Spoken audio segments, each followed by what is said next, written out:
दोस्तों नमस्कार। बीजेपी का संगठन कितना भी बड़ा क्यों ना हो, अगर राष्ट्रीय स्वयंसेवक संघ का स्वयंसेवक राजनीतिक तौर पर चुनाव के वक्त सक्रिय नहीं होगा तो बीजेपी के लिए जीत मुश्किल हो जाती है। और अपने ही स्वयंसेवक या प्रचारक की सरकार को लेकर चुनाव के वक्त अगर राष्ट्रीय स्वयंसेवक संघ और उसका स्वयंसेवक घर में बैठ जाए तो फिर बहुत मुश्किल है कि बीजेपी सत्ता में लौट पाती है। 2004 में अटल बिहारी वाजपेयी के साथ यही हो गया था। उस वक्त आरएसएस वाजपेयी सरकार को लेकर उदासीन हो गई थी। आरएसएस स्वदेशी का नारा लगा रहा था और याद कीजिए अटल बिहारी वाजपेयी शाइनिंग इंडिया का जिक्र कर रहे थे। दोनों के बीच लकीर इतनी मोटी हो गई कि चुनाव के वक्त संघ परिवार सक्रिय ही नहीं हुआ, स्वयंसेवक राजनीतिक तौर पर कहीं नजर ही नहीं आया। प्रचारकों की पूरी टोली जो काम करती थी वैचारिक तौर पर यह बताते हुए वोटरों की कि उन्हें वोट देने जाना है, वो तमाम स्थितियां एक झटके में बंद हो गई। अटल बिहारी वाजपेयी 2004 में चुनाव हार गए। 20 बरस के बाद 2024 में दोबारा लौट आइए उन्हीं परिस्थितियों के बीच जहां पर राष्ट्रीय स्वयंसेवक संघ, उसका स्वयंसेवक, उसके प्रचारक क्या राजनीतिक तौर पर चुनाव के वक्त सक्रिय नहीं है? क्या वाकई स्वयंसेवक गायब हो गया है? क्या वाकई आरएसएस इस दौर में खामोश हो गई है? इस देश के भीतर में जो बड़े बड़े वोट बैंक वाले इलाके बीजेपी के लिए रहे या जहां पर आरएसएस की सबसे ज्यादा शाखाएं लगती है, आरएसएस की पहचान जिन इलाकों से जुड़ी है और वहां पर बीजेपी मानकर चलती रही कि दरअसल यहां तो जीत पक्की है क्योंकि आरएसएस सक्रिय है, स्वयंसेवकों की टोली घर घर निकलेगी। लेकिन एक झटके में पहले चरण के मतदान के वक्त हम आपको नागपुर लिए चलते हैं। नागपुर में नितिन गडकरी बीजेपी के उम्मीदवार हैं और यह हर कोई जानता है कि दरअसल मोदी सरकार में कोई मंत्री अगर आरएसएस के सबसे निकट है या कहें राष्ट्रीय स्वयंसेवक संघ के सर संघ चालक मोहन भागवत के सबसे करीब है तो वो नाम नितिन गडकरी का है। लेकिन उसी नागपुर में जहां पर संघ का हेडक्वार्टर है, नागपुर नहीं बल्कि चले चलिए उस इलाके में जहां पर संघ का हेडक्वार्टर जिस महाल के इलाके में है, अगर नागपुर के भूगोल को समझेंगे तो महाल से लेकर गांधी बाग तक, गांधी बाग और उससे सटा हुआ इलाका है एक मोमिनपुरा जो मुस्लिमों का इलाका है, मुस्लिम बहुल इलाका है वो। लेकिन उस पूरी की पूरी पट्टी में जो महाल का इलाका है, जो गांधी बाग का इलाका है, जो उस पूरे परिप्रेक्ष्य में अगर आप देखिएगा तो इस बार वहां पर वोटिंग 2019 के वोटिंग की तुलना में कम हो गई। यानी आरएसएस के हेडक्वार्टर वाले इलाके से संघ के स्वयंसेवकों के परिवार उस तादाद में नहीं निकले जो 2019 में निकले थे। यानी एक ऐसे क्रूशियल मूवमेंट में जब हर कोई जान रहा है कि लगभग तिकड़ी होगी या नहीं होगी, हैट्रिक होगी या नहीं होगी, 400 पार का नारा जो लगाया गया वो बचेगा या नहीं बचेगा, और खास तौर से तब जब नितिन गडकरी मोदी सरकार में रहते हुए भी राजनीतिक तौर पर जिस रसाकसी में बार बार उभर कर आए, उसमें आरएसएस के भीतर भी यह सवाल लगातार बना रहा कि जिस संगठन को वह बीजेपी के भीतर मथती थी, उस संगठन को भी इस दौर में मोदी और शाह की अपनी राजनीति ने हड़प लिया है। लेकिन नागपुर के भीतर कोई कल्पना कर सकता है कि महाल के इलाके में, गांधी बाग के इलाके में वोटिंग डगमगा जाएगी? यह पूरा इलाका दरअसल सेंट्रल नागपुर के हिस्से में आता है। यहां पर बीजेपी के विधायक हैं विकास कुंभारे। लेकिन उससे सटा हुआ इलाका जो खास तौर से हम जिसका जिक्र यहां पर कर रहे हैं वह मोमिनपुरा का इलाका है जो गांधी बाग से सटा हुआ है। वहां पर जबरदस्त वोटिंग हुई। जिनके नाम नहीं थे वो कलेक्टर के दफ्तर तक पहुंच गए बताने के लिए कि हमारा नाम क्यों कटा हुआ है। यानी राजनीतिक तौर पर जो सक्रियता नागपुर के भीतर नितिन गडकरी को लेकर होनी चाहिए थी, अगर स्वयंसेवकों के बीच ही वह उदासीनता उभर कर आ गई तो फिर इसके मतलब मायने क्या है? और इतना ही नहीं, इसी नागपुर शहर में जो साउथ वेस्ट की सीट है, वहां से महाराष्ट्र के डिप्टी सीएम देवेंद्र फडणवीस चुनाव जीतते हैं। वो इलाका एक लिहाज से middle class, upper middle class और रईसों का भी इलाका उस दायरे में आता है। संयोग से वोटिंग 2019 की तुलना में वहां पर भी कम हुई है। तो क्या राष्ट्रीय स्वयंसेवक संघ इस चुनाव को लेकर उदासीन है और अपने सबसे प्रिय नेता जो नितिन गडकरी की है उनके सामने भी इस दौर में मुश्किल आ गई है? क्योंकि जब उनके अपने पॉकेट्स जो थे वहां से वोट कम हो गए, तो फिर राजनीतिक तौर पर इस वक्त कांग्रेस क्या वाकई इतनी मजबूत हो गई? यह सवाल इसलिए है क्योंकि कांग्रेस पहली बार नागपुर में एकजुट दिखी। बीजेपी पहली बार नागपुर में बिखरी हुई दिखाई दी। पहली बार बूथ स्तर पर कांग्रेस की सक्रियता कहीं ज्यादा तेज थी। नागपुर में पहली बार बूथ स्तर पर चीजें बिखर रही थी, खास तौर से साउथ वेस्ट नागपुर और सेंट्रल नागपुर के बीच की स्थिति, जहां पर बीजेपी का कब्जा है, जहां पर बड़ी तादाद में स्वयंसेवकों के परिवार रहते हैं। और यह हर कोई जानता है कि इस देश के भीतर में मौजूदा प्रधानमंत्री खुद भी तो 1980 तक प्रचारक की भूमिका में रहे, राष्ट्रीय स्वयंसेवक संघ के साथ रहे। तो क्या इस दौर की राजनीति को लेकर संघ के भीतर इसलिए सवाल बड़े हो गए क्योंकि उसको अपने आप की साख और अपने आप की मौजूदगी इस दौर में कहीं दिखाई नहीं दे रही है, या उसे लगने लगा है कि दरअसल उसके अपने अस्तित्व का सवाल है?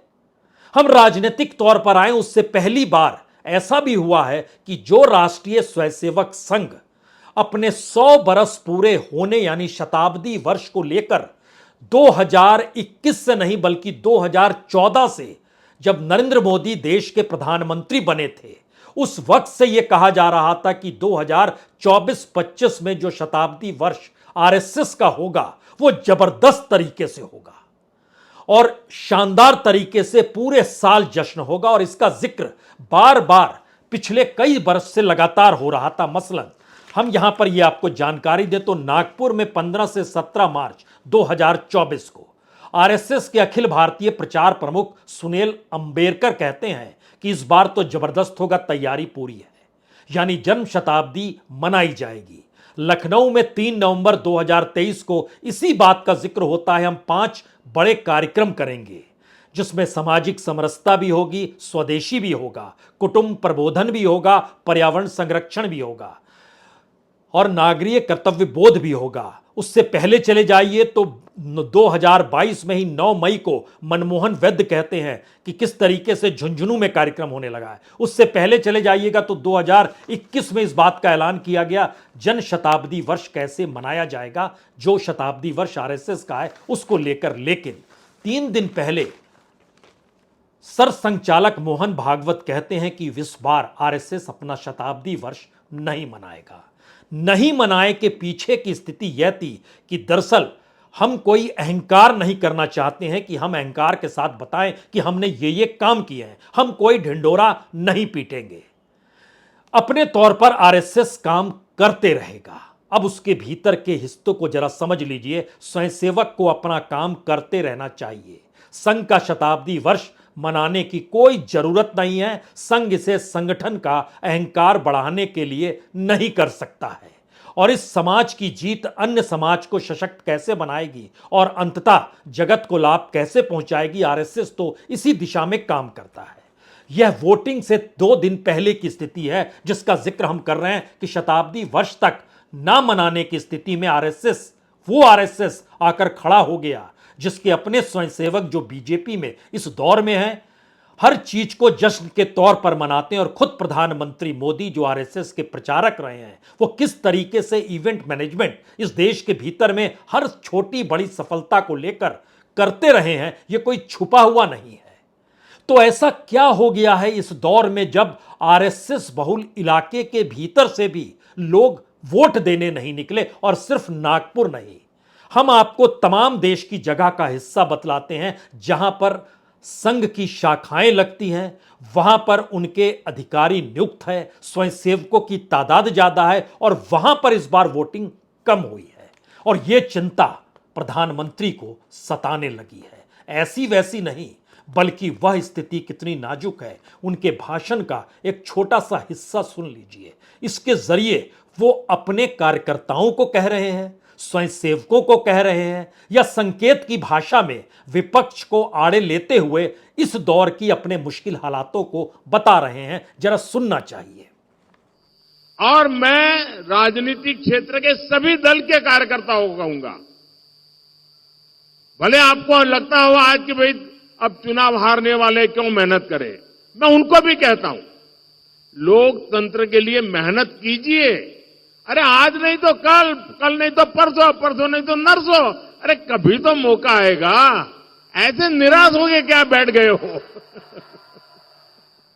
अब प्रधानमंत्री कह रहे हैं कि दरअसल सक्रियता तो होनी चाहिए, जीत हार तो होती रहती है, संघर्ष करते रहिए, जीत आज नहीं तो कल मिल जाएगी। लेकिन इस देश के भीतर में संघ की मौजूदगी वाले इलाके में, जहां पर संघ के तमाम संगठन काम करते हैं, उन इलाकों में भी वोटिंग कम क्यों हुई? सिर्फ नागपुर का जिक्र नहीं है, बल्कि नागपुर से सटे हुए अगर आप भंडारा को देखें और गढ़चिरौली को देखें, जो आदिवासी बहुल इलाका है, यहां भी 2 से 4% वोटिंग कम हो गई। सटे हुए मध्य प्रदेश में आप जाएंगे तो शहडोल में तो संघ की शाखा भी लगती है, और शाखा के साथ साथ वहां पर बड़ी तादाद में स्वयंसेवक आदिवासियों और ग्रामीणों के मुद्दों को उठाते हैं। 11% वोट वहां पर कम हो गए। और यहां यह समझना होगा कि स्वयंसेवक दरअसल चुनाव के वक्त में वोटरों को बूथ तक लेकर आता है, और बूथ मैनेजमेंट इस दौर में बीजेपी या कहें मोदी शाह के अपने मैनेजमेंट के जो तरीके हैं, उसमें बूथ मैनेजमेंट वह राजनीतिक तौर पर करते हैं। लेकिन अगर वोटर आ ही नहीं रहा है तो बूथ पे मैनेजमेंट क्या होगा? बीजेपी के संगठन के भीतर यह ट्रेनिंग उस रूप में नहीं है जो स्वयंसेवकों को है। इसीलिए स्वयंसेवकों के अगर भीतर इस बात को लेकर कोई टीस आ चुकी है कि उनके अपने अस्तित्व का सवाल इस दौर में बीजेपी की राजनीति ने पैदा कर दिया, या बीजेपी की राजनीति की अगुवाई करते हुए मोदी शाह की राजनीति ने मुश्किल हालात उनके सामने खड़े कर दिए हैं, तो फिर चुनाव को लेकर उदासीनता है, या चुनाव को लेकर वो नहीं चाहते हैं कि 272 का आंकड़ा भी बीजेपी छू पाए? क्योंकि इसके बाद राजनीतिक तौर पर उनके भीतर स्फूर्ति खुद ब खुद आएगी, और बीजेपी के भीतर जो खामोशी है, क्योंकि कोई कल्पना कर नहीं सकता है इस दौर में नितिन गडकरी हो, वसुंधरा राजे हो, शिवराज सिंह चौहान हो, राजनाथ सिंह हो, एक बड़ी लंबी कतार है तमाम बड़े नेताओं की। और खास तौर से उसमें भी वैसे नेता भी हैं जिनको लोकसभा छुड़वा के विधानसभा चुनाव में चुनाव लड़ने को कहा गया, और उनमें से कुछ लोगों को दोबारा अब हाशिए पर ले जाया गया। एक लंबी परिस्थिति है मध्य प्रदेश में, छत्तीसगढ़ में, राजस्थान में, कर्नाटक में, तमाम जगहों पर। और इन स्थितियों के बीच अब गुजरात भी आकर खड़ा हो गया है। वहां भी बीजेपी नेताओं के भीतर यह सवाल पनपने लगा है कि उनकी अपनी राजनीतिक जमीन दिल्ली की डोर से बंधी है, और जिन्होंने बरसों बरस तक आरएसएस के लिए काम किया, वो आरएसएस अब अपने तौर पर राजनीतिक परिस्थिति में देखना चाहती है दिल्ली की तरफ। तो फिर काम कैसे होगा? अब उसके बाद देखिए, हमने तो सिर्फ शहडोल का जिक्र किया, जबलपुर का इलाका एक लिहाज से बीजेपी के बड़े प्रभावी क्षेत्र का इलाका माना जाता है, वहां पर 9% वोट कम हो गए। सीधी का इलाका, यहां पर आदिवासी जो वनवासी कल्याण केंद्र है उसका काम है, लेकिन यहां पर 14% वोट कम हो गए। राजनीतिक तौर पर यह स्थिति इससे पहले कभी नहीं थी। यहां तक कि अगर आप जैसे ही सोचिए कि अरुणाचल प्रदेश के भीतर खास तौर से आरएसएस ने पहल बहुत तेजी से, जब केंद्र यानी मोदी सरकार ने नीतियां नॉर्थ ईस्ट को लेकर बनाई, तो अरुणाचल प्रदेश में संघ परिवार फैल गया। लेकिन अरुणाचल प्रदेश की 2 सीटें, एक पूर्व की सीट और एक पश्चिम की सीट, पूर्व की सीट पर 11% वोट कम हो गए, पश्चिम की सीट पर 8% वोट कम हो गए। उत्तराखंड की स्थिति में आइए, हरिद्वार के भीतर तो पहचान है अपने तौर पर स्वयंसेवकों की और उनकी अपनी राजनीति को साधने की परिस्थिति, 7% वोट वहां भी कम हो गए। जो खास तौर से टिहरी, गढ़वाल और अल्मोड़ा का इलाका है, यहां पर भी 5, 6, 7% वोट कम हो गए। कहां पर जा रहे थे ये? और इन सब से हटकर आरएसएस का एक बड़ा आधार राजस्थान के भीतर रहा है। वसुंधरा राजे बाखूबी अपनी राजनीति को साधने में आरएसएस को कहीं ना कहीं सहलाती रही। लेकिन एक दौर ऐसा आया जब वसुंधरा राजे भी गायब हो गई और आरएसएस भी गायब हो गई और दिल्ली की राजनीतिक बिसात ने राजस्थान के भीतर उलटफेर जोर शोर से मचा दिया। और उसकी स्थिति यह हो गई कि झुंझुनू जैसी जगह में जहां पे संघ के शाखाएं लगती हैं, जयपुर ग्रामीण के इलाके में जहां संघ की शाखाएं लगती हैं, जो सीकर का इलाका है, जो करौली का इलाका है, जानकर आपको हैरत होगी, कहीं 9%, कहीं 10%, कहीं 8%, इतनी बड़ी तादाद में वोट गायब हो गए। ये कौन से वोट थे? जाहिर तौर पर अगर स्वयंसेवक सक्रिय नहीं है, वह वोटरों को बूथ तक लाने की स्थिति में नहीं आ पा रहा है, तो फिर बूथ मैनेजमेंट करके आप क्या साध लेंगे? और बूथ पर बैठा हुआ हर व्यक्ति नौकरी कर रहा है, उसके लिए वो रोजगार है, क्योंकि उसको पैसा पेमेंट होता है। अगर यह स्थिति है और वह स्वयंसेवक जो इस दौर में सामाजिक तौर पर सक्रिय रहा, उन मुश्किल हालात में भी सक्रिय रहा जब सत्ता नहीं थी, और जब सत्ता है तब भी सक्रिय है, तो ऐसे में हम लोग को दोबारा जो 2-3 दिन पहले सरसंघचालक मोहन भागवत अपने भाषण में नागपुर में ही किताब विमोचन के वक्त कह रहे थे, उनका बहुत साफ कहना था कि पहले स्वयंसेवकों को कड़े विरोध, संसाधनों की कमी और लोगों को जोड़ने में कठिनाइयों का सामना करना पड़ा, पर अब संगठन के लिए स्थिति अनुकूल है। हालात कैसे भी हों, स्वयंसेवकों को अपने काम करते रहना चाहिए। यह नहीं सोचना चाहिए कि वह अब सब तरीके से परिपूर्ण है, यानी मैसेज जो सत्ता के लिए है, जो सत्ता सुविधाएं इस दौर में स्वयंसेवकों को दे रही है। स्वयंसेवक अगर सुविधाओं के आश्रय राजनीतिक तौर पर सक्रिय होगा तो आरएसएस खत्म हो जाएगी। यह ज्ञान शायद संघ के भीतर धीरे धीरे अब जाग रहा है, लेकिन कोई भी यह सवाल कर सकता है, क्या इस दौर में ऐसी परिस्थिति वाकई आ गई है जहां पर संघ ये मान रहा है कि बीजेपी को 272 के बहुमत के जादुई आंकड़े तक भी नहीं पहुंचना चाहिए, इसीलिए वह उदासीन है।